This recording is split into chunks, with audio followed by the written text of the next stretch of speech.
coping with stress, loneliness, and loss. This is my subject, right? Okay, so I'm originally from Louisville, Kentucky. I moved up here with my family for graduate school. I went to Harvard Divinity School, where I moved up here with my family for graduate school. I went to Harvard Divinity School, where I trained to be a chaplain. I've worked as a chaplain and spiritual director and grief counselor in many different places. I worked in long-term care. I worked in memory support. I worked in colleges. I worked at Dana-Farber for a while. I did grief support, now I work at hospice, Hope Hospice. I work in our inpatient unit half my time, and then the other part of my time I actually work with our PD PAL, so our pediatric palliative care patients. So I worked with a range. But my first unit of chaplaincy training was focused on caring for LGBT elders. And that's what prompted me to get involved with SAGE. And that is, the LGBT community is the community of my heart.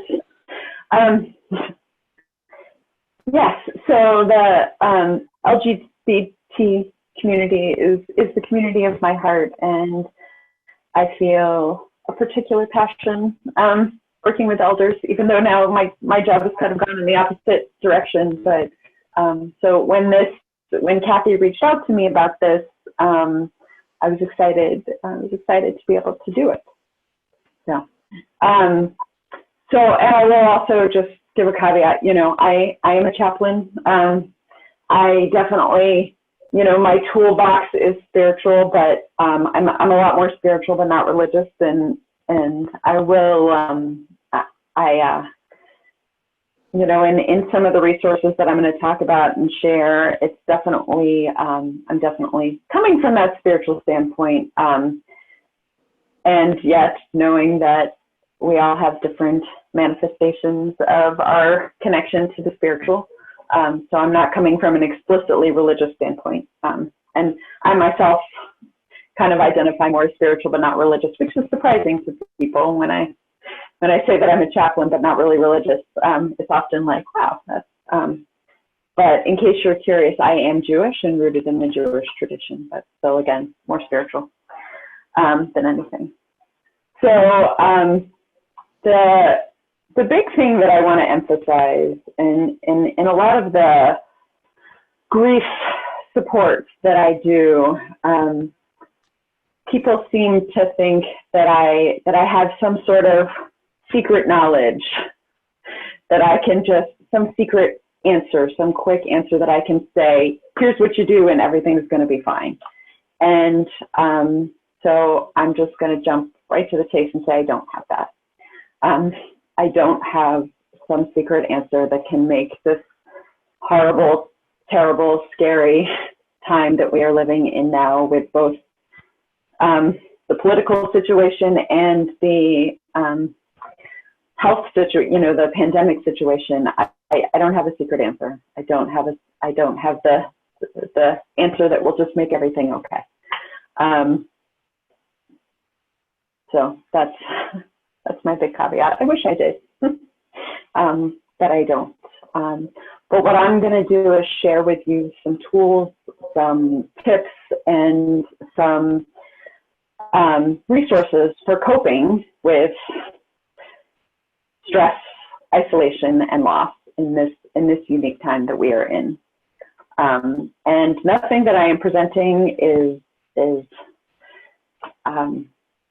out of this world. Nothing I'm presenting is unique. This is something you could Google, coping with stress, and we'll find many of these techniques. So I'm going to just talk about a lot of different things, and some things might work for you, some things won't. And so, yeah. I also want to just give a couple of shout outs to a couple of books that I really, really love. One of them is this one.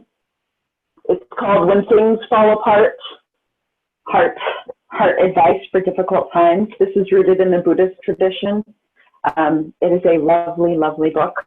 It is definitely worth picking up. It was written many, many years ago, 1987.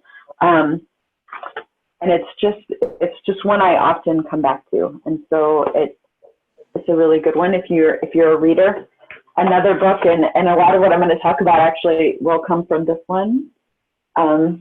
It's called The Book of Joy by the Dalai Lama and Desmond Tutu. And if you are a person who likes audiobooks, the audiobook is also really lovely of this.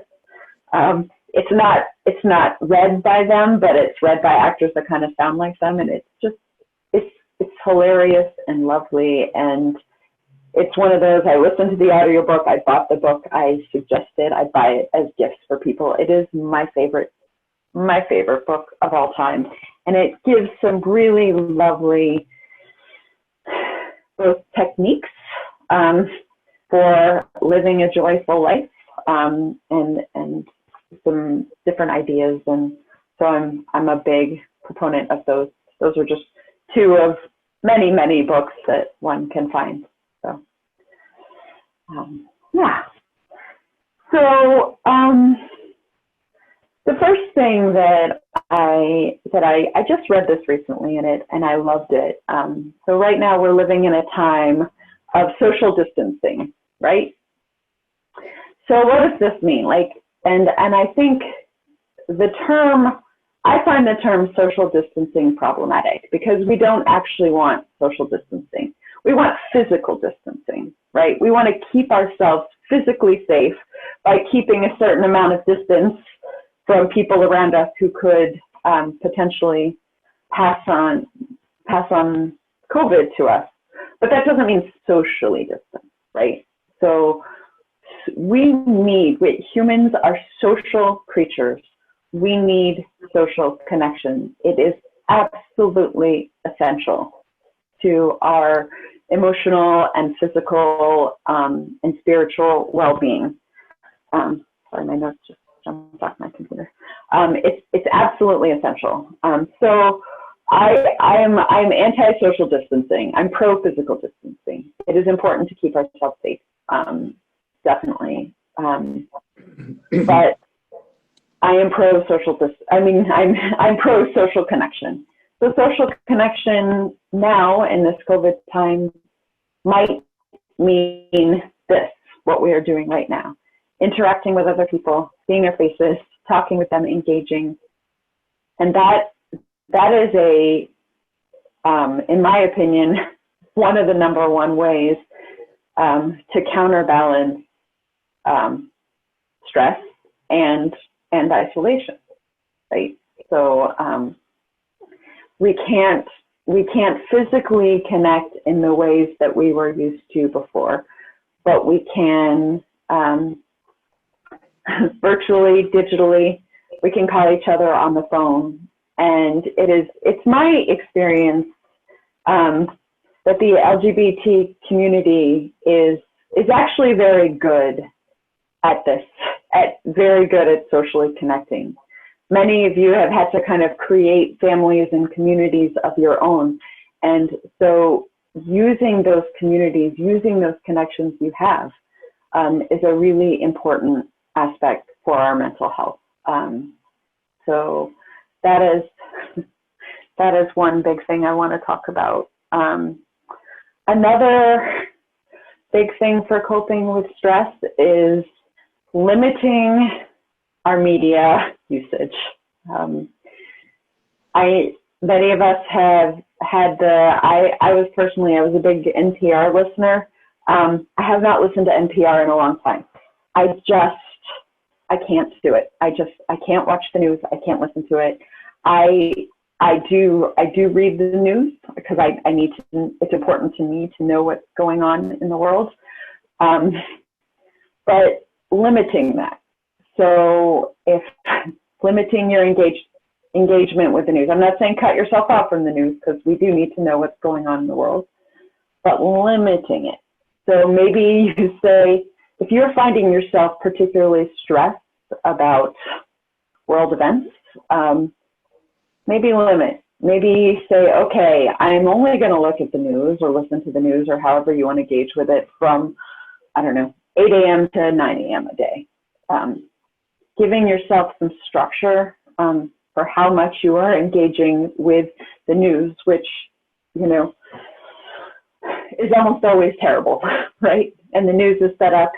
I have some political feelings about the 24-hour media coverage and that being the downfall of our society, but I won't go there. But I will say that, like, the news 24-hour news cycle has to fill.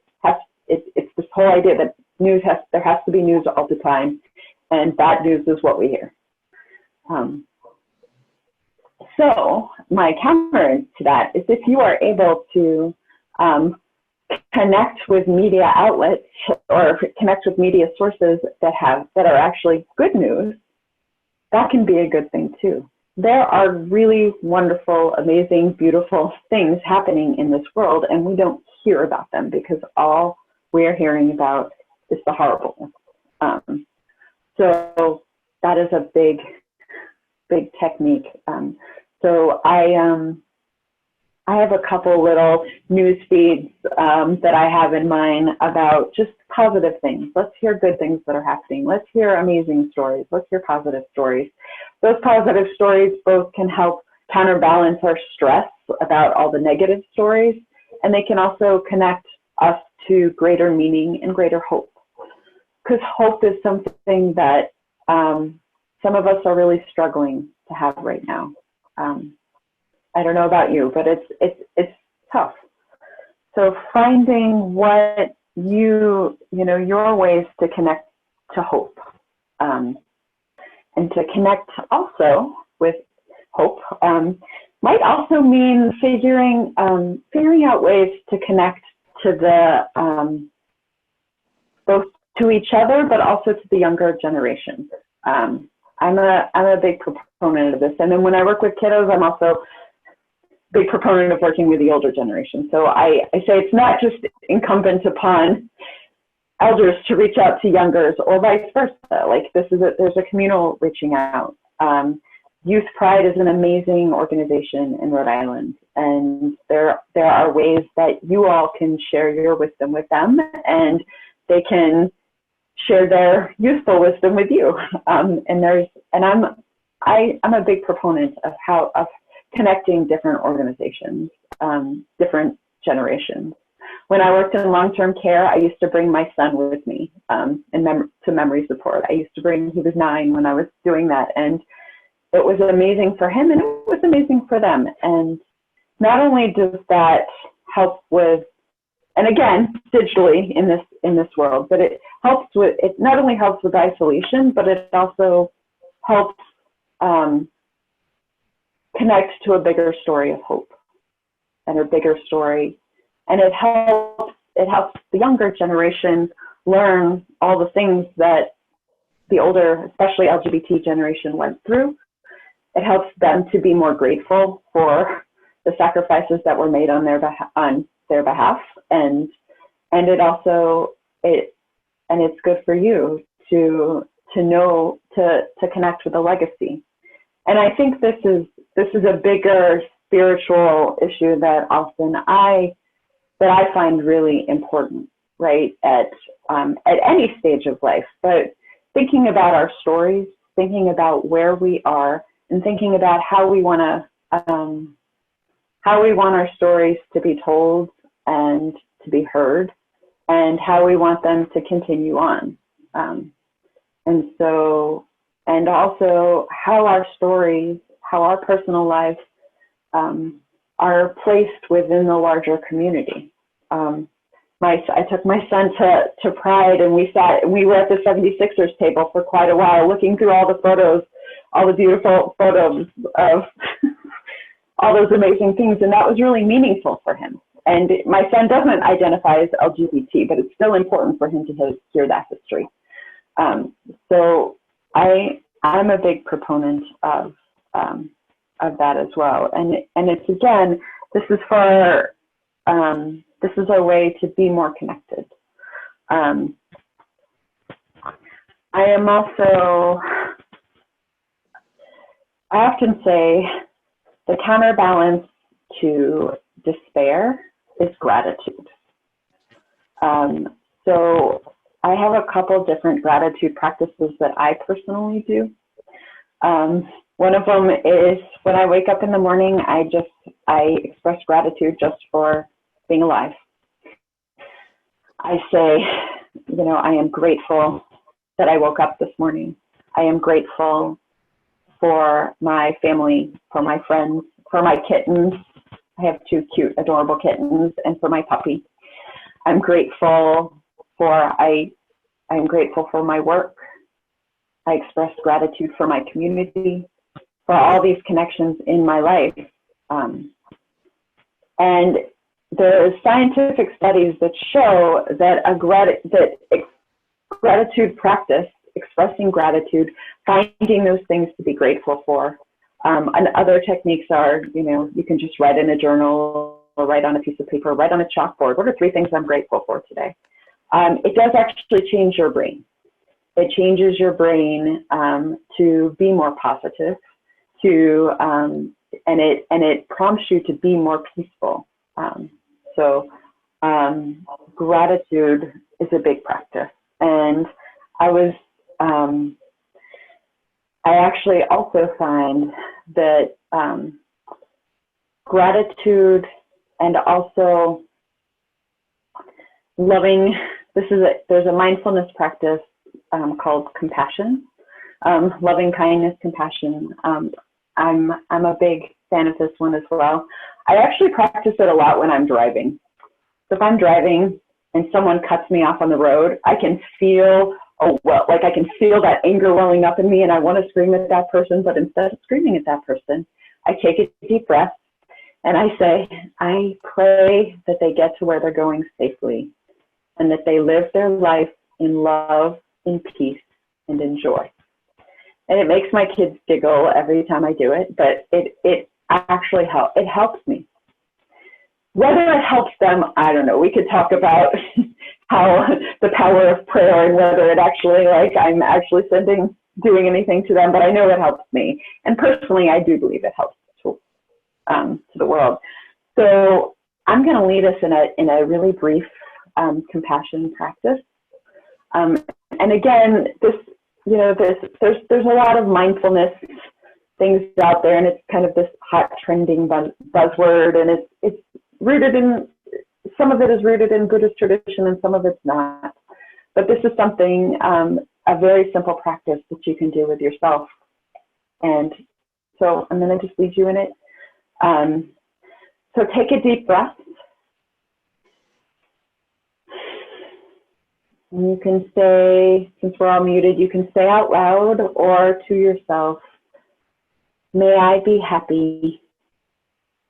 May I be healthy. May I be safe. May I have peace. May I be happy. May I be healthy. May I be safe. May I be at peace. And then go a little bigger from yourself to your inner circle. So you can think of a specific family member or friend or someone you are connected to, or everyone you're connected to if you'd like, but your next inner circle. May they be safe. May they be healthy. May they be happy. May they have peace. And then you can go even bigger. May everyone in your town or the state, everyone in Rhode Island, may they be safe. May they be happy. May they be healthy. May they be at peace.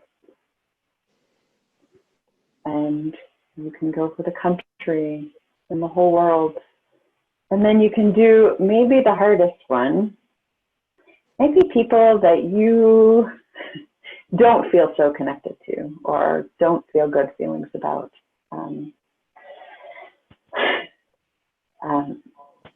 Saying, may they be safe. May they be healthy. May they be happy. May they be at peace. And sending that compassion to them. Again, I don't know whether it will help them. It might, but it will help you. Sending out compassion and love and kindness to yourself, to your inner circle, and then to all the bigger circles, and even to those circles that we maybe don't want to be connected to, but we still are, because we live on this world together. Sending that has a positive benefit on your stress level, on your sense of isolation. So I'm a big proponent of that. And as you noticed, I might have switched the words around a little, and you can use your own words. I think safe, healthy, peaceful are pretty good. I like to add happy as well, because I'm really into joy. Right? But those are ways, those are really good, beautiful ways to counterbalance some of the stress and grief we can have. So those are some big things. Yes. So patience, being patient with ourselves, being patient with others, being patient in knowing that this new reality, this world that we are living in, has complicated realities that are different than what we've had before. So finding ways to be patient with ourselves, and that can be as simple as taking an extra deep breath when you feel yourself being impatient, when you feel yourself being stressed. That is a big one. Also, basics of eating as well as you can, drinking water or tea, healthy things. Although personally, I'm not opposed to the occasional glass of wine or whiskey, shot of whiskey, but drinking what is helpful to your body, best chaplain ever. But eating, drinking, sleeping, keeping up with your routines as best as you can, to give yourself a sense of normalcy in this not normal world. And I'm sure you have heard in many different ways, getting outside in nature as much as you can. If that means going for a walk around the neighborhood, or even just opening a window and breathing in fresh air, it's really important. Just as I said earlier, we are social creatures. We are also meant to be in nature. So any way that you can connect with it. If it's having a plant, Henry, I see you've got a plant in the background. If it's having a plant in your room, in your house, if it's putting your hands in the dirt, or whatever you need to connect to nature, nature can be really, really healing, and really a way to help us. So, that's a big thing. Breathing. Did I mention breathing as well? Breathe. It's really important to breathe. Don't forget to breathe. taking deep breaths, but also just breathe. And if you find yourself feeling particularly anxious, taking a moment to connect with your body, breathing in and feeling the sensation of breath coming into your lungs and filling your lungs, and then coming back out, is a really simple way to counterbalance stress. Really, I have, if you're a person who has a smartphone and likes apps, there's an app called iChill. It's from the Trauma Resource Institute, and it gives some really good techniques for calming anxiety, especially when you feel like you're in a particularly stressful place. And one of them that they do that I really like and that I lead that I do a lot with my patients and their families is you sit in a chair and you say, my feet are attached to the ground.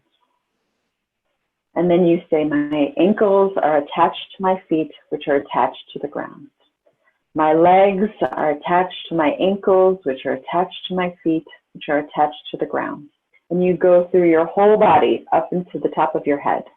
And this is a grounding exercise that helps if you feel like your mind is going every which way. It's a grounding exercise that I think is really helpful. And I do it a lot, especially when I'm feeling stressed, or when I'm encountering other people who are feeling stressed.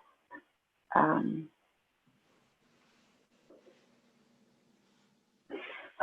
feel like I'm missing some one big lesson is, I think, the Dalai Lama, I think it's the Dalai Lama in this book, the Book of Joy, that I'm a big fan of. So the Dalai Lama was talking about, he made this comment, something like, you can be alone in a cave for years and not feel lonely, and you can be in a room full of people and be lonely, right? So being alone not with other people in our homes or in our in this world is doesn't necessarily mean that we are lonely, right? And we can be lonely even when we're around other people. So finding ways to make connection, and sometimes that just involves opening your heart and remembering that we are all in this together, right? You are all across the state of Rhode Island in different homes, but you are all together, and we are all going through this this crazy time that we are going through together, and that can be it can be a comforting thought, and it can help. Perspective, I guess. Perspective is a more positive way to say it. Putting perspective on what we are going through. And sometimes it is, and I am guilty of this as well, of getting into my own cycle of, this is all about me, but it's actually not all about me. We're all going through this. And doing those little triggers to kind of change your mind if you're getting into this, in this cycle of feeling like this is too much, remember that we are all connected. We are breathing the same air. We are living in the same world.